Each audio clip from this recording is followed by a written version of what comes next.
Hey y'all, I'm back for another video. I was fixing to pull some weeds around the house and I thought, you know what?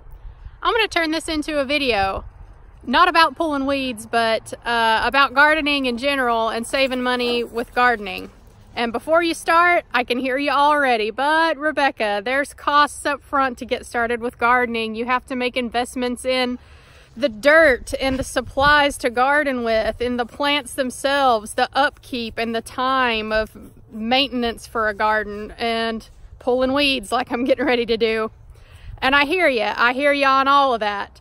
So that's why for the start of this video anyway, I'm going to show you everything that we have around our house that we either planted once and we don't have to mess with anymore, or they just come up naturally every year because they're native to this area. So I'm going to show you some things that we have around here that really require minimal effort from me and my husband to maintain and to enjoy every year. The traffic going down the road is not too loud for y'all. If it is, I'm sorry, I apologize. That's one thing we don't like about our house here, is just the traffic noise.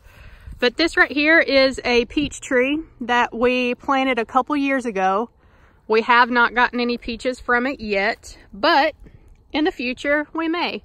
And we planted it once, and really, you know, we don't have to do anything to this except wait for us to get some peaches. Now this right here is a real delicacy. If you are a native of Western North Carolina, then you know what I'm looking at right now. To everybody else, it might just look like some grass growing. Garrett, I'd appreciate it if you quit stepping on it. I'm trying to show people here. Excuse me. Okay. Anyhow, every spring in Western North Carolina, up in the mountains, in shaded areas that get a lot of water, you will find these. These are called ramps, and they are a native wild onion that come up. They have a very strong flavor that I would describe as somewhere between onions and garlic, and they've got a very small bulb. People will go out into the woods and look for these, pull them up, and sell them at the local farmer's market, and make good money doing it, actually. I'm gonna see if I can pull this one up. It may be a little bit early for them still. I broke it. Yeah, they're not quite big enough to pull up yet.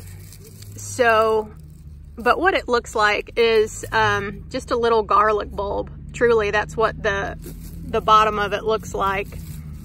And they taste amazing. I actually have some of these in the freezer in the house, so I'll show you what the bulb looks like whenever I go back inside. Here are what the ramps look like underground. This is the bulb of the ramp. Like I say, it's still a little bit too early in the season for them to be this large, so I couldn't pull it up out of the ground. So this is what I'm out here to do today. I need to weed the flower bed here really badly, but I just wanted to show you everything that we have planted here, that we have planted one time and we collect from it every year now. We have a raspberry bush, another raspberry bush. This one is a blackberry bush, and this one is another blackberry bush. And I really wish that I knew what type of blackberry bush this is. It's some sort of tame blackberry, but whenever we start getting berries off of this bush, they are huge. I mean, they fit in the palm of my hand. The blackberries are so delicious off of this one. I wish I had more like it. And then we have here next to it a blueberry bush and another blueberry bush, which is flowering nicely. This may not look like very much right now, but I promise you it's alive. This is a muscadine grapevine. These grapes are absolutely delicious. If you've never had a muscadine grape, you are missing out. You should try them if you can get them at the store. But muscadine grapes, they will only, the grapevines only make grapes around September in this area. So yeah, these grapevines, they're alive. They just haven't started leafing out yet for us. And we haven't gotten grapes off of them yet, but we're training them on this little trellis thing here. hopefully we'll get some grapes from them in a couple of years, and they produce every year. We don't have to do anything to them except prune them back every once in a while. Now for my favorite vegetable that we get every year with minimal effort from us. It may not look like much right now because I just harvested some the other day, but this whole bed here is planted in asparagus.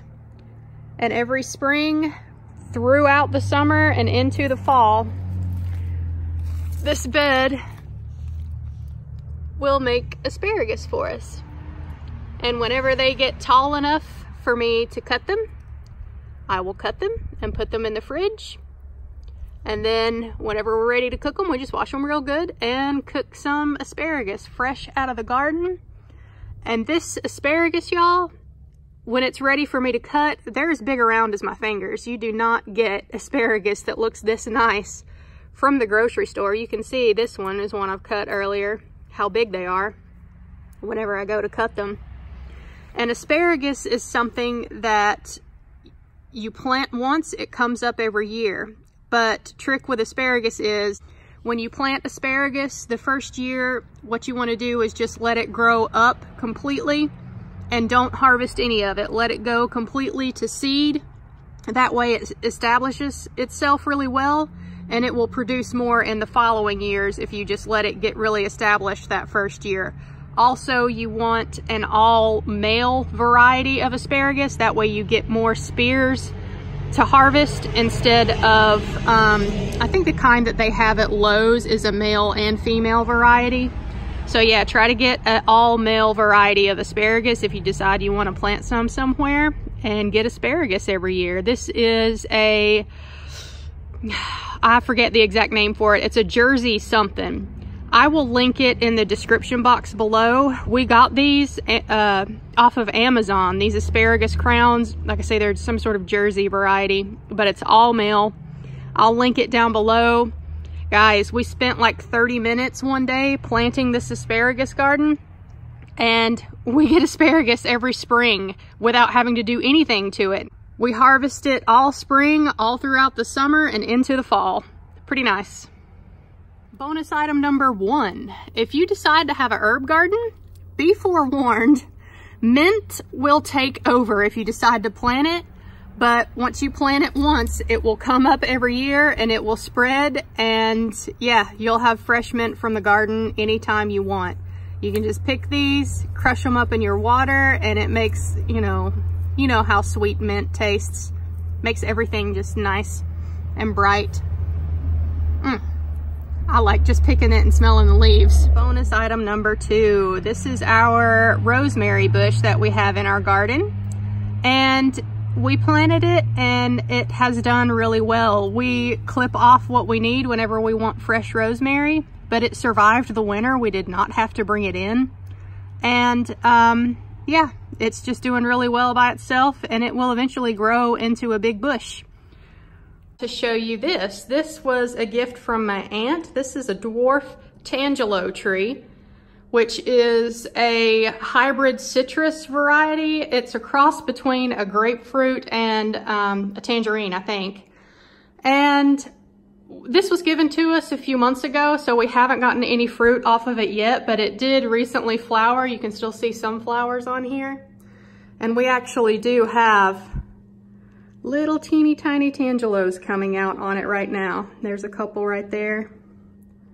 So yeah, looking forward to trying a tangelo for the first time. I don't think I've ever even had one. So how many items was that so far? I haven't even gotten to the point of showing you what we're planting for our garden this year. That is everything that we have taken the time to plant before, or it's just native to the area and comes up on its own. We don't even have to do anything. That was our tangelo tree, the asparagus, the grapevine, the peach tree, blackberries, blueberries, raspberries, ramps, and a couple of herbs out of our herb garden here. So that was 10 things. That's crazy. That we don't have to really do much of anything to maintain any of this to get some good out of it, and some fresh food from our own front yard. In case you were wondering, this is our little incubator thing. I took the plastic cover off of it. We do have some seedlings started here. So this is what we're going to plant in the garden this year. And yeah, this row here, our Carolina Reaper peppers. That is 100% my husband's thing. I do not like spicy, so that is all him. This is a Romanesco zucchini line. The Romanesco variety is an heirloom variety that is supposed to taste a lot better than what you can get in the store. We'll see. We've never tried to grow this before. This row here is an heirloom tomato variety called Cherokee Purples. We've never tried to grow those before either, but allegedly they taste really good. So we'll see how those turn out. This row is a row of Brussels sprouts. And we have tried to do Brussels sprouts before. They're a little bit tricky for this area. So far we haven't had much success, but I'm willing to try again because we both really like Brussels sprouts. So we got a row of those started. This row here is our summer squash, but we are growing a variety called Zephyr squash. This summer, it's actually really cool looking. I'll insert a picture of it, but it has a lot better taste than the yellow squash you can get in the store. It's supposed to be really buttery and yummy. And these last two rows are San Marzano tomatoes. They're an oblong, oval-shaped tomato that are very sweet and excellent for sauces. So we've got a couple rows going here of that. Hopefully they'll all sprout and grow well, and we will make lots of tomato sauce and can it from the garden this year. So I will keep y'all updated on how our garden is going. All right, guys, I guess I have to quit procrastinating now and go outside and actually get some weeding done, but I will keep you guys updated on the garden progress. I'll show you everything we get out of it this year and everything that we preserve out of the garden this year, because if you're gonna go to the trouble to grow a garden and take the time to do all of this, you might as well learn how to do some basic canning so that you can save everything that you grow and enjoy it throughout the winter. I will leave some Amazon links down below to everything that I've showed you today that we are using, that we have used in the past. So if you guys want to try to plant some of this stuff and try to grow a garden this year, have at it.